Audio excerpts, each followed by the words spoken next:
ومن يضلله فلا هادي له وأشهد أن لا إله إلا الله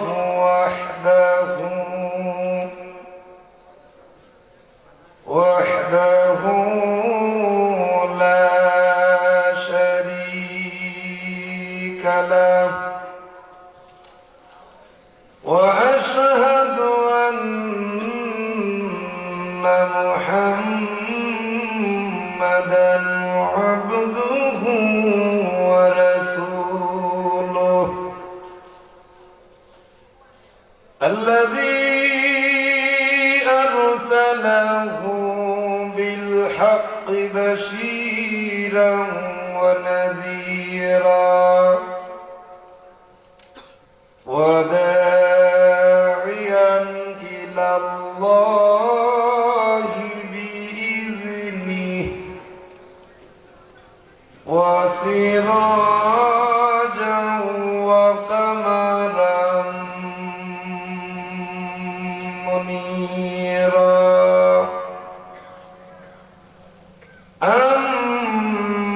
أما بعد أعوذ بالله من الشيطان الرجيم بسم الله الرحمن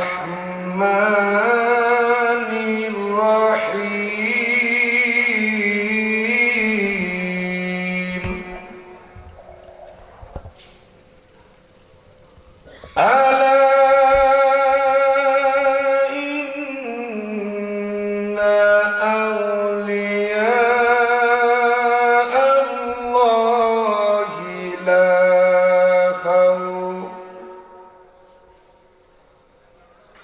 لا خوف عليهم ولا هم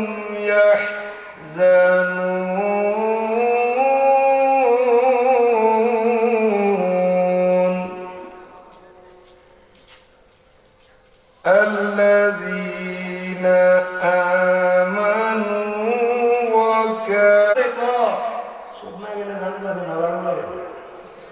হাসানা নেই এ বাবা কি শুট করবে এবারে মসজিদের সভাপতি হয়েছে কথা বলেন না শোনা নাই মসজিদের সেক্রেটারি মাদ্রাসার ম্যানেজিং কমিটির সভাপতি হয়েছে অরিজিনাল শুট করে এরকম আছে না নাই তাহলে আপনি শুটকে মসজিদের সভাপতি না মসজিদের যা আছে সব করে দিল তো কাজ হইতো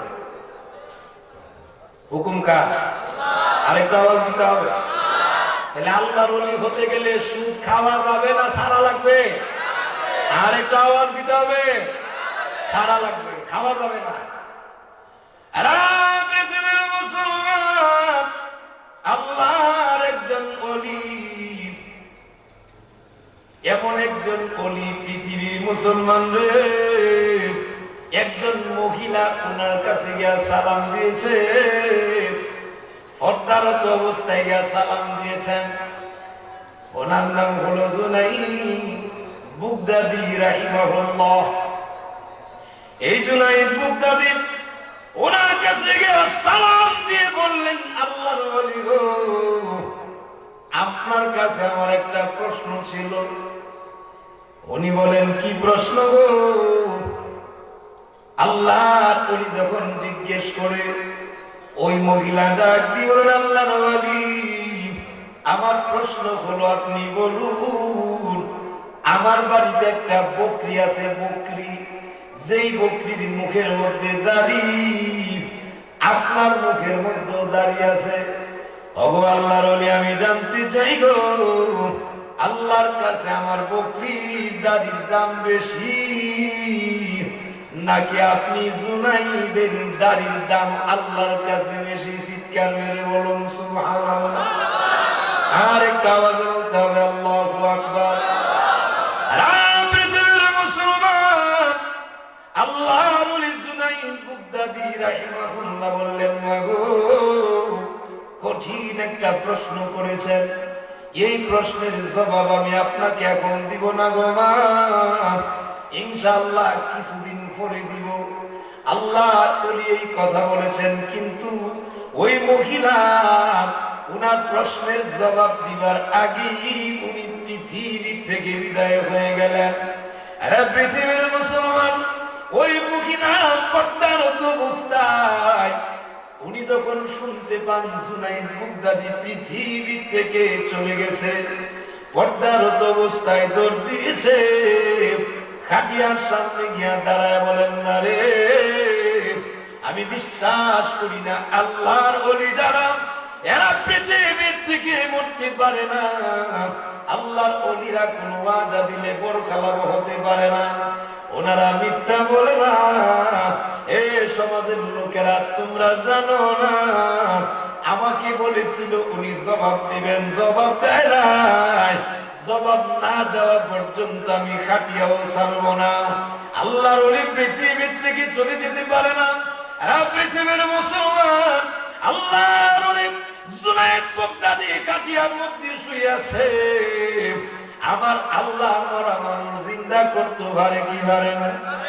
আর একটা আওয়াজ দিয়ে বলতে হবে, পৃথিবীর মুসলমান, সূরাতুল বাকারার শেষ দিকে আল্লাহর একজন পয়গম্বর উযাইর আলাইহিস সালাতু ওয়াস সালাম, যাকে আল্লাহ কাবুল হাকিমিন একদিন আর দুই দিন না 100 বছর পর্যন্ত কবরে রাখলেন।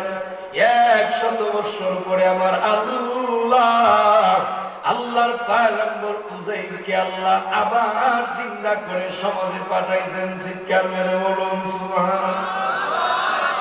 আরে কি আমার ওটা বলা উদ্দেশ্য, মূল কথা বলা খাটিয়া ছাড়ে না, জবাব না দিলে ছাড়তাম না। আল্লাহর ওলি জুনাইদ বুগদাদি খাটিয়াতে শোয়া। আল্লাহ কাবুল হাকিমিন বলেন, আমার বান্দি যেই কথা ধরছে এই কথাতে সুরার কোনো শেষ নাই। আমার বান্দির জবাব দেওয়ার জন্য কিছু সময়ের জন্য আমি জুনাইদকে আবার চিন্তা করে দিলাম। খাটিয়ার থেকে চিন্তা হয়েছে। উনি তখন বললেন, মাগু আমি তো মরি না, মরার পরে বুঝতে পারছি, কারণ দাড়ির দাম আছে না নাই? জোরে বলতে হবে। রবীন্দ্রনাথ ঠাকুর উনার মুখে তো দাঁড়িয়েছে, শুরু না বড় আছে, জোরে জোরে বলতে হবে। ভারতবর্ষের শিখদের মুখে দাঁড়িয়ে আছে না নাই? ফাগড়ি আছে না নাই? দাড়ি ফাগড়ি থাকলেই তোমার সম্মান হবে না। ও মুসলমান, জুনাইদ বুগদাদি রাহিমাহুল্লাহ তখন জবাব দিলেন, মাগো যেই মানুষটা তার ঈমান আকীদা ঠিক করে কবরে যেতে পারবে, তার জন্য আল্লাহ কাবুল হাকিমিন জান্নাতি বিছানা বিছায়া দিবে, জান্নাতি নিয়ামত তার কবরে পৌঁছায়া দেয়। ওমা, আর যদি ঈমান আকীদা ঠিক না থাকে, কবরে যদি যায়, জাহান্নামের গর্ত, জাহান্নামের আগুন তার ওই কবরে পৌঁছায়া দেওয়া হয়। ওমা, ওই মানুষটার মুখে দাড়ি থাকলেও লাভ নাই। এজন্য মাগো, যেই মানুষটা ঈমানদার হবে আর তার চরিত্রটা রাসূল আকরাম সাল্লাল্লাহু আলাইহি ওয়াসাল্লামের চরিত্রে রঙিন করতে পারবে, এই মানুষের দাড়ির দাম আছে। আর যদি এই লোকটা যদি নবীর আখলাক গ্রহণ করতে পারে না, তাহলে এই লোকটা যত বেশি দাড়ি হোক, এই লোকটা জাহান্নামের আগুনে জ্বলবে। তার দাড়ির চাইতে তোমার বকরির দাড়ির দাম আল্লাহর কাছে বেশি। চিৎকার মেরে বলুন সুবহানাল্লাহ। আর একটা আওয়াজে বলুন আল্লাহু আকবার। এজন্য তো রাসূল বলছেন, আল্লাহর ওলি যারা এরা মরে না, এরা মরে না। সুবহানাল্লাহ বলবেন না? আর একটা আওয়াজে বলেন না সুবহানাল্লাহ। তাহলে শর্ত, প্রথম শর্ত হলো আল্লাহর বন্ধু হতে গেলে প্রথম শর্তের নাম কি? ওয়াজ তো শুনতেছেন, অনেক সওয়াল বলে 5 মিনিটে বুঝলা লাগবে। 1 নাম্বার শর্তের নাম কি? ঈমান। ঈমানই তো আমরা বুঝি না। কিছু কিছু মানুষ দেখবেন শ্বাস করলো বাজারে হাটে মাঠে কিছু কথা বললে নামাজ না পড়তে পারি, ঈমান কিন্তু লড়ে চলে না। ঠিক আছে, আছে না নাই? এরকম লোক আছে না? ও নামাজ না পড়তে পারি, আমরা বাঁচবেন না। নামাজ না পড়তে পারে, বেচারা ঈমান শক্ত আছে। তোমার ইমান শক্ত হইব কি দিয়া? নামাজ দিয়া না তোমার ইমান শক্ত হইব? কথা বলে না। ইমান আনার পরে প্রধান দুই কাজ, এই প্রধান ইবাদতের নামই হলো নামাজ। ঠিক কিনা জোরে কর? আরেকটা আওয়াজ দিয়ে বলতে হবে, ইন্নাস সালাতা তানহা আনিল ফাহশাই ওয়াল মুনকার। শিক্ষা মেরে বলুন সুবহানাল্লাহ। আল্লাহর ঘোষণা, আল্লাহ বলেন নিশ্চয়ই নামাজ, কোনো সন্দেহ নাই, সন্দেহ করার সুযোগ নাই। নিশ্চয়ই নামাজ নামাজিকে বাজে কাজ থেকে বাঁচা, মন্দ কাজ থেকে, ফাহেসা কাজ থেকে বাঁচা। কিন্তু আমাদের দেশের নামাজি মাশাআল্লাহ, যে নামাজি নামাজ পড়ে ক্ষেতের আইনও কাটে, নামাজ পড়ে আল্লাহর মধ্যে কমতে আছে না নাই? নেওয়ার সময় বেশি দেয়, দেওয়ার সময় কম দেয়, নেওয়ার সময় বেশি।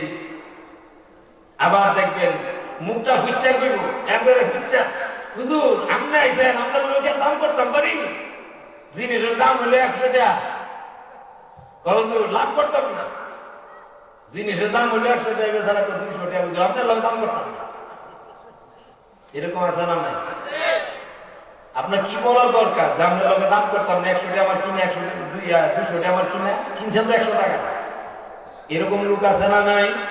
আরেকটা আওয়াজ দিয়ে বলতে হবে, আছে না নাই? আপনি আল্লাহর ওলি হইতে গেলে তো 1 নাম্বার শর্ত ঈমান। ঈমানরে আপনি তরতাজা রাখতে গেলে তো আল্লাহর হুকুম মানা দরকার, আছে না নাই? আরেকটু জোরে বলতে হবে, মানা দরকার, আছে না নাই? ঈমান কেমন ভাবে আপনার মজবুত হবে বাবা গো? আল্লাহর নবী রাহমাতুল লিল আলামিন, দয়ার নবীজি সাহাবা কেরামের ঈমান কেমন ছিল গো? এরা পৃথিবীর মুসলমান ঈমানের জন্য প্রয়োজনে ঘর ছেড়ে দিয়েছে, প্রয়োজনে বাড়ি ছেড়ে দিয়েছে, সন্তানের মায়া তাদের ছিল না। এমন কি রে বাবারা, জীবন পর্যন্ত দিয়া আল্লাহর নবী রাহমাতুল লিল আলামিনকে ভালোবাসিয়া ঈমানের পরিচয় দিয়েছে। চিৎকার মেরে বলুন সুবহানাল্লাহ। আর আওয়াজ বলুন আল্লাহু আকবার।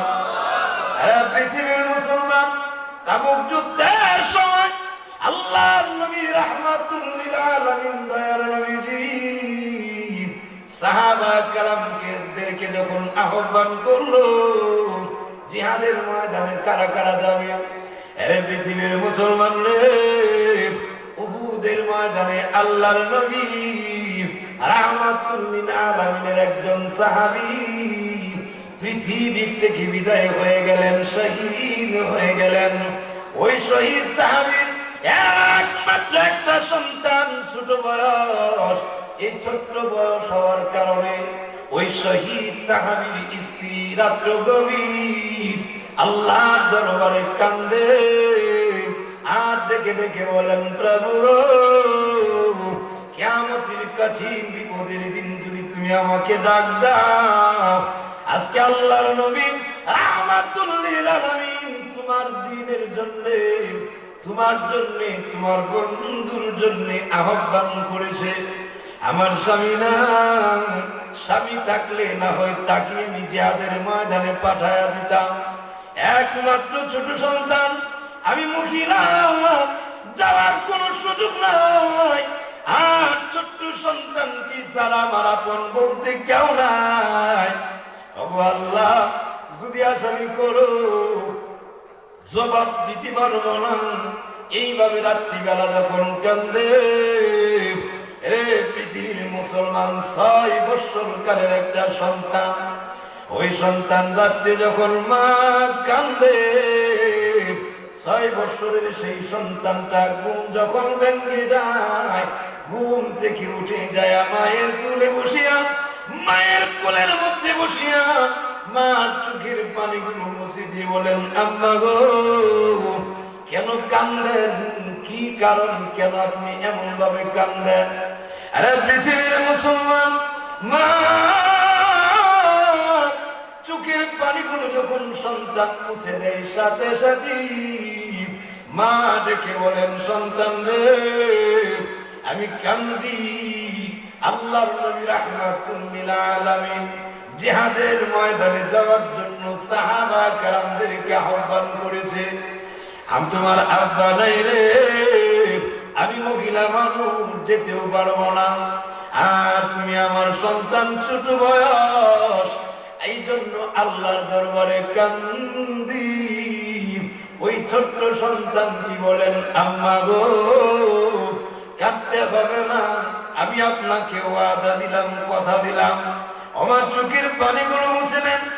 মায়ের চোখের পানিগুলো মুছে দিয়া সন্তান দেখে বলেন, না গো, আমি আপনার কথা দিলাম, আগামীকাল সকালবেলা নবীর দরবারে আমার নিয়ে যাবেন গো মা।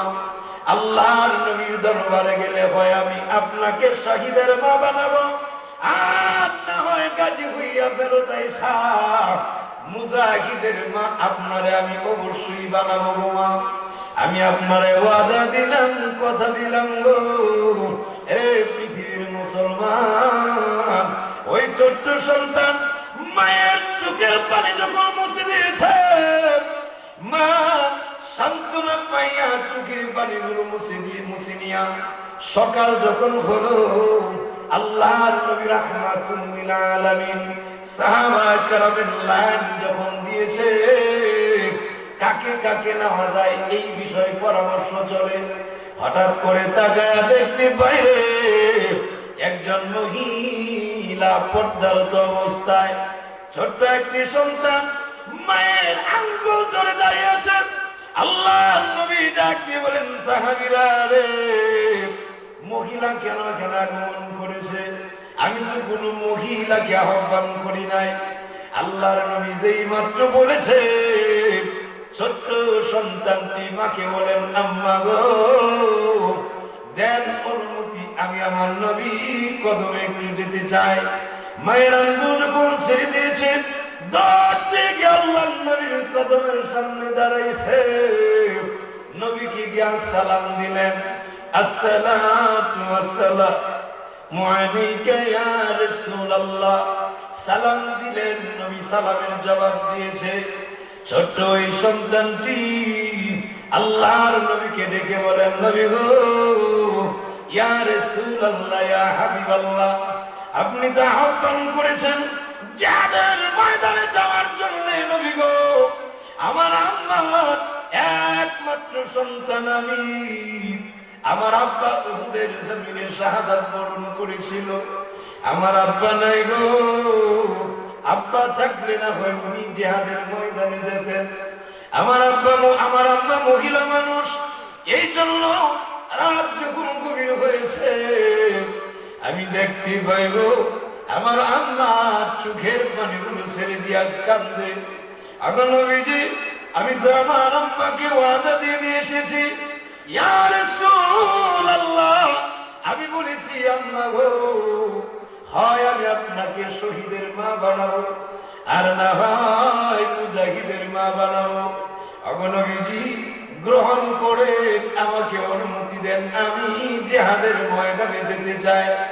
আল্লাহর নবী রাহমাতুল লিল আলামিন ছোট্ট সন্তানটির আগ্রহ দেখিয়া আল্লাহর নবী কান্দে। চক্ষু মুবারকের পানি মুবারক ছেড়ে দিয়া বলেন, রে শিশু সন্তান, তোমার তো বয়স হয় নাই, কেমনে যাইবা? আরে পৃথিবীর মুসলমান, ওই ছোট্ট সন্তানকে ডাক দিয়ে বলেন, আল্লাহর নবী গো, আমি দেখেছি আমার আম্মা যখন চুলার মধ্যে পাক করে, ওই চুলার মধ্যে লাকড়ি দিলে ছোট ছোট টুকরা গুলো আগে দেয় গো।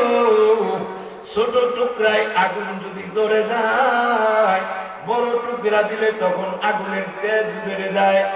আবার নবীজি, আপনি যদি অনুমতি দিয়ে দেন, যদি কোন সেনাপতির হাতে আমাকে দিয়ে দেন, আর সেনাপতি যদি আমাকে নিয়ে যায়, ডাল হিসাবে সামনে ব্যবহার করবে, ওই শত্রুপক্ষের তীর যদি আমার শরীরে লেগে যায়, আমি যদি শহীদ হয়ে যাই, কিয়ামতের দিন আমি আমার মায়ের ওয়াদা রক্ষা করতে পারবো, শহীদের মা হিসাবে গর্ব করতে পারবো। চিৎকার মেরে বলুন সুবহানাল্লাহ। আর একটু দূরে বলুন আল্লাহু আকবার। আমার নবীজি এই জন্য অনুমতি নেওয়ার জন্য আপনার কদম মোবারকে আগমন করেছি। আরে পৃথিবীর মুসলমান রে, আল্লাহর নবী রাহমাতুল লিল আলামিন দয়ার নবীজি চক্ষু মুবারকের পানি মুবারক ছেড়ে দিয়া কান্দে। এত আগ্রহ দেখে নবী কান্দে। এরা পৃথিবীর মুসলমান, আল্লাহর নবী রাহমাতুল লিল আলামিনের কান মুবারকের মধ্যে জিবরাইল এসে সালাম দিয়ে বলেন, নবী গো, ইয়া রাসূলুল্লাহ, ইয়া হাবিবাল্লাহ, আপনি রাহমাতুল লিল আলামিন। আর এই ছোট্ট সন্তানটির কথোপকথন আমার আল্লাহ শুনে তার অন্তরের খবর আমার আল্লাহ রাখে। আবু নবীজি, আল্লাহ কামুল হাকিমিন এই ছোট্ট সন্তান, তার নামটা মুজাহিদের দপ্তরে লিখে নিয়েছেন। সন্তানের মায়ের নাম মুজাহিদের মায়ের দপ্তরের মধ্যে লিখে নিয়েছে। আবু নবীজি, আপনি তার সংবাদ দিয়ে দেন, আল্লাহ রাহমাতুল লিল আলামিন দয়ার নবীজি ডাক দিয়ে বলেন, শিশু সন্তান কান্দিস না, আল্লাহ তোমার ডাককে কবুল করে নিয়েছে। তোমার ইমানের পাওয়ার এমন মজবুত, যদিও ছোট্ট সন্তান, পৃথিবীর মুসলমান, ইমান কত মজবুত, ইমান কত মজবুত ইমান। এই ইমান নিয়া আল্লাহর নবীর কদমে হাজির হয়ে যায়।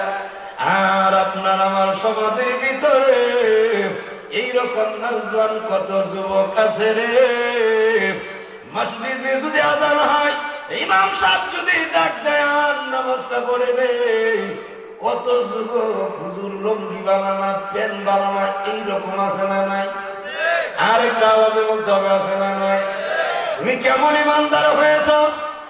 পৃথিবীর মুসলমান, নবীর সাহাবা কেরামের থেকে ইমান শিখো। কেমন ইমান এ পৃথিবীর মুসলমানেরা রে! আল্লাহর নবী রাহমাতুল লিল আলামিনের আরেকজন সাহাবী, দুইটা সন্তান, একই মায়ের গর্ভের দুইটা সন্তান। এই দুই ভাই আল্লাহর নবী রাহমাতুল লিল আলামিনের কদমে হাজির হয়। ডাক দিয়ে বলেন, নবী গো, আমাদেরকে জিহাদের ময়দানে যাওয়ার অনুমতি দেন।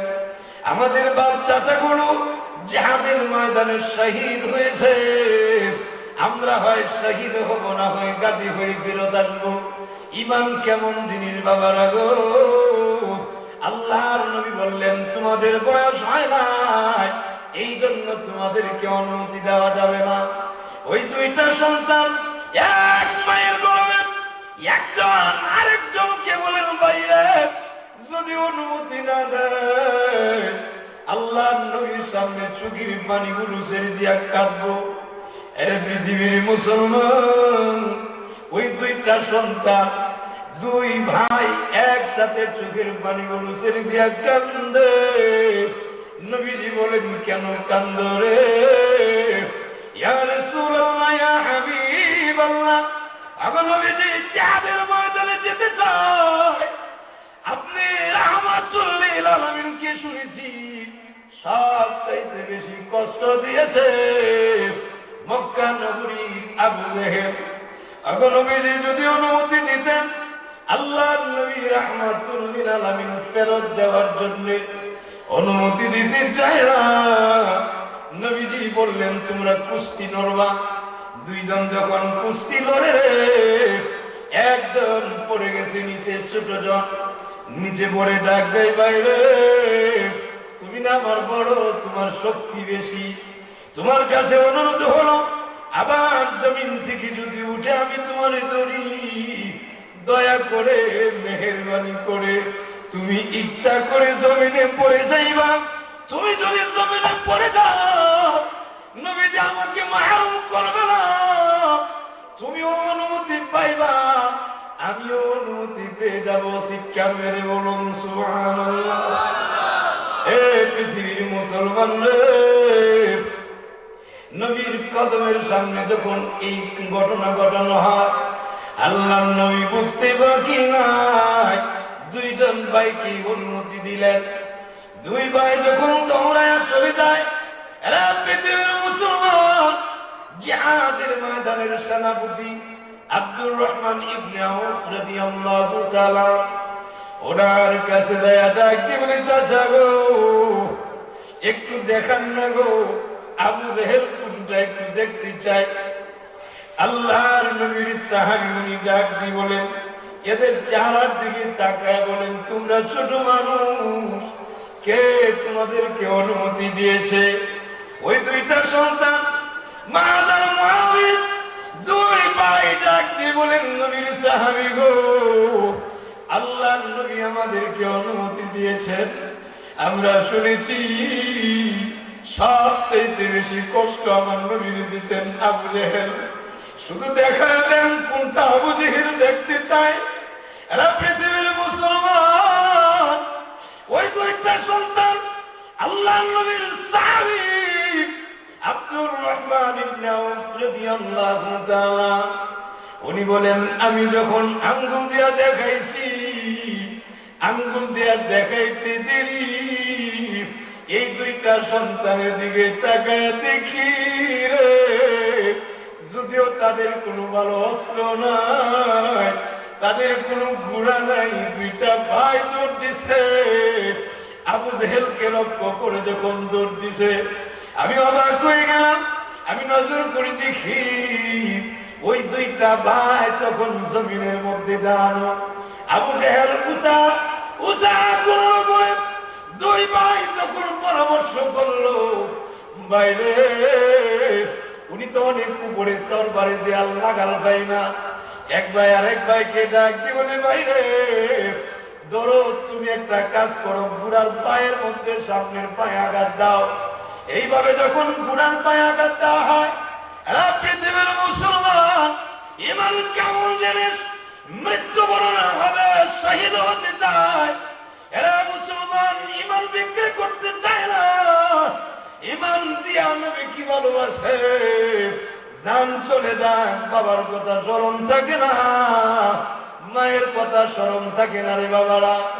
এইভাবে যখন ইমানদার নবীর সাহাবীরা ওই দুই ভাইয়ের এক ভাই সামনে যখন আঘাত দিছে,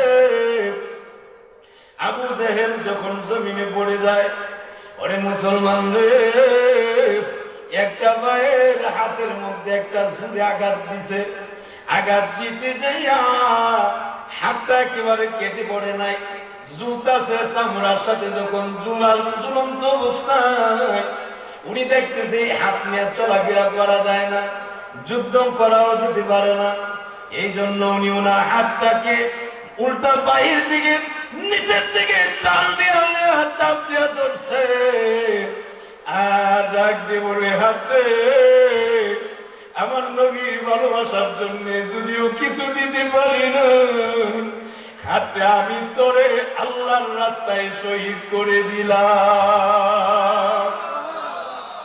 পৃথিবীর মুসলমান এর নাম মুহাইমান।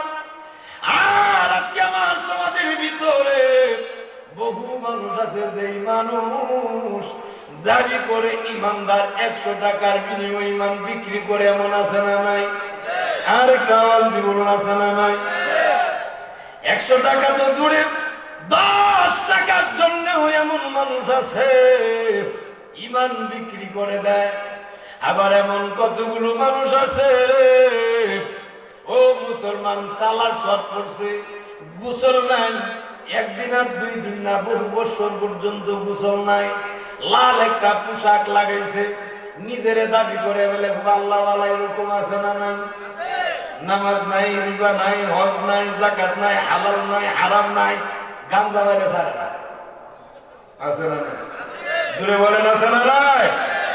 মুসলমান ইমান কাকে বলে শিখে, ইমান কেমন জিনিস, এত সহজ না। মুখ দিয়ে বললেন আর ইমানদারিয়া জান্নাতে যাবেন, এত সহজ না।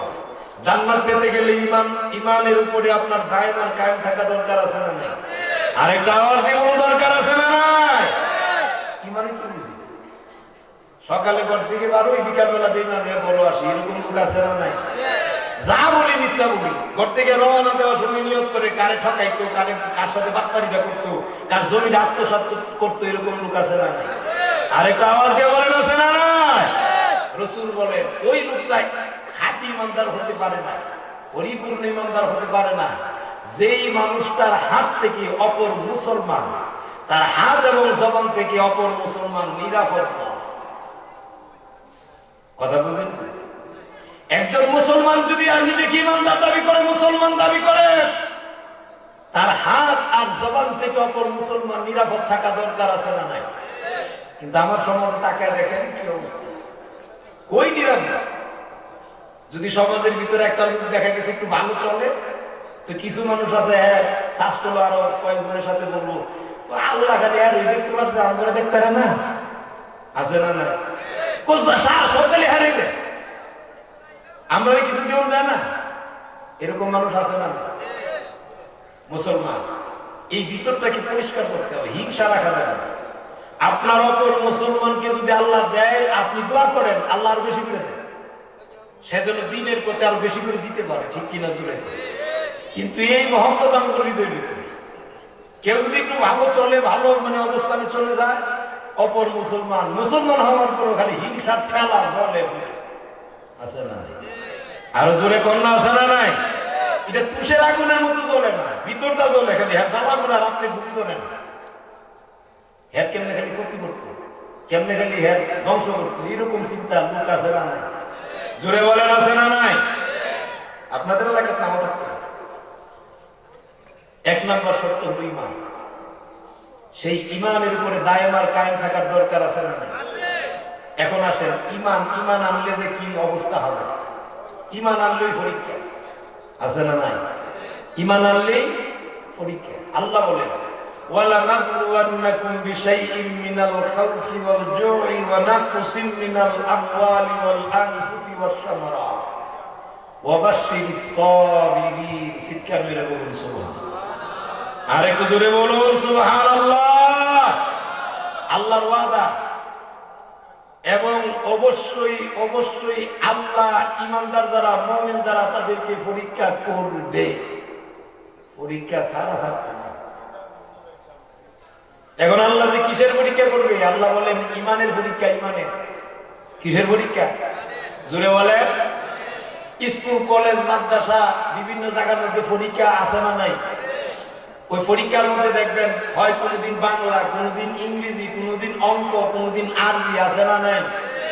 একটা নির্দিষ্ট টাইম আছে না? কত তারিখ, কতটা সময় হলে যেতে হবে, পরীক্ষা দিতে হবে, অবসর নিয়ে যেতে হবে আপনি ছাত্র। এরপরে পরীক্ষা দিবেন, পরীক্ষা দেওয়ার পরে আপনার প্রশ্নগুলো দেখবেন, ওই যে উত্তরগুলো দেখবে, মার্ক দিবে, এরপরে আপনি পাস করছেন না ফেল করছেন, এটা আছে না নাই? আরেকটা আওয়াজে বলতে হবে, আছে না নাই? মুখ দিয়ে দাবি করলাম ইমানদার, আল্লাহর ওলি হয়ে যাবেন, এত সহজ দাবি করলাম, কিন্তু ইমানের পরীক্ষা নাই। যে যত বেশি ইমানের উপরে দায়মার কায়েম থাকবে, আল্লাহ তারে তত বেশি পরীক্ষা করবে। সুবহানাল্লাহ। আর জোরে কোন সুবহানাল্লাহ। তত বেশি পরীক্ষা। আপনি দেখেন এমন কোন পয়গম্বর নাই, সমস্ত পয়গম্বরদেরকে আল্লাহ কামুল হাকিমিন পরীক্ষা করছে। করছে কি করছে না? জোরে বলে, আরো জোরে বলে। পরীক্ষা করছে সমস্ত পয়গম্বরদেরকে আল্লাহ পরীক্ষা করছে। আল্লাহর ওলিও যারা হয়েছে ওনাদেরকে আল্লাহ পরীক্ষা করছে কি করছে না? অনেকগুলো বিষয় আছে, সব বিষয় দিয়ে আল্লাহ পরীক্ষা করে। আর এই পরীক্ষার মধ্যে আপনি উত্তীর্ণ হতে পারলেই আপনি আল্লাহর বন্ধু হতে পারবেন। সুবহানাল্লাহ বলতেন না? আমি তো আপনাদের কাছে জোর করে নেওয়া লাগে, পেশার কি জোর করে নেওয়ার মধ্যে মহব্বত। আপনারা যদি অন্তর থেকে বলেন এটার সওয়াব আছে, আছে না নাই? আর জোরে বলেন, আছে না নাই? কষ্ট পেতে আপনারা কষ্ট পেলে কইয়া না, তারা ছেড়ে দেন। মুসলমান এই পরীক্ষার মধ্যে সমস্ত আল্লাহর ওলিদেরকে আল্লাহ পরীক্ষা করছে। আর আল্লাহর ওলি হতে গেলে কিছু গুণের দরকার আছে। একজন আল্লাহর ওলি ছিলেন, ওনার নাম লুকমান হাকিম। সুবহানাল্লাহ জোরে কয়। কি লোড না, কি উজান না। আল্লাহ কামুল হাকিমের পবিত্র কুরআনে উনি যে ওনার সন্তানদের নসিহত করছে, এই কথাটা আল্লাহ কুরআনে উঠাইছে না। আরো আসতে না হইলে আজকে রাখতে দিয়ে কয়দিন পরই করে কষ্ট লাগে আপনার। সুবহানাল্লাহ দাম নাই, একটু জোরে কর না, বললে বলে মুসলমান লোকমান হাকিম নাম শুনছেন না আপনারা? জুড়ে বলে। এই লোকটা ছিল খাটো খাটো খাটো। লোকটা চেহারাটা তেমন একটা ভালো ছিল, খাটো একটা মানুষ, চেহারা ভালো না। উনি ছিলেন বকরির রাখা, উটের রাখা। আল্লাহর ওলি হইতে গেলে কি কামিল ফাঁস করা লাগবে? জোরে বলতে হবে। কামিল ফাঁস লাগবে, টাইটেল ফাঁস লাগবে। আল্লাহর ওলি হইতে গেলে কি আপনার জজ ব্যারিস্টার হওয়া লাগবে? আল্লাহর ওলি একজন রিকশাওয়ালা হইতে পারে, একজন দিন মজুর হইতে পারে। আল্লাহর ওলি হওয়ার জন্য শর্ত দুইটা। এই দুইটা শর্ত আপনি পূরণ করবেন, আল্লাহ আপনার বন্ধু বানায় নেবেন। সুবহানাল্লাহ জোরে। আরেকটা আওয়াজে বলেন আল্লাহু আকবার। শর্ত কয়টা? এর মধ্যে একটা। ওই লোকমানে হাকিম, উনার কত লোক, কত ওজন। উনি বক্তৃতা দিলে হাজার হাজার মানুষ ওনার বক্তৃতা শুনে।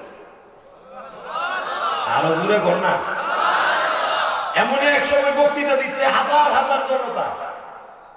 মাঝখান থেকে একজন লোক দাঁড়ায় উঠছে, আমার একটা প্রশ্ন আছে আপনার কাছে। প্রশ্ন করে